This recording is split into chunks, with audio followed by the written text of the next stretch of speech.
ditabrak. Moai, tapi Moai, Blazing Moai, Duet Moai, dari Moai. Moai. Moai. Men-shutdown Moai, itu. Satu buat Nefus kali ini di depan mata. Rebellion mampukah membuka dari jauh dan karena sedikit lagi base yang tersisa. Rebellion berhasil untuk membuka kesempatan kemenangan pertama atas sang Raja Langit. 2-1 ya kembali The Giant Slayer Tato yang sempat hilang dari mereka kembali hadir kali ini.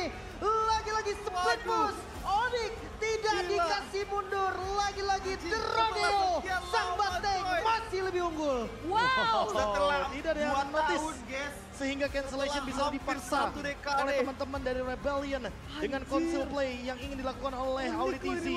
Di cancel oleh Spatial Migration, tapi ternyata lini belakangnya di diversion paksa oleh Swallow. Tidak ada yang boleh pulang, hanya menyisakan Kars seorang. Wow, begitu terharunya Kars. Dia kan udah nge-push di sini, emang dari tadi dia split push. Oh, dia emang nge-split push. Dan akhirnya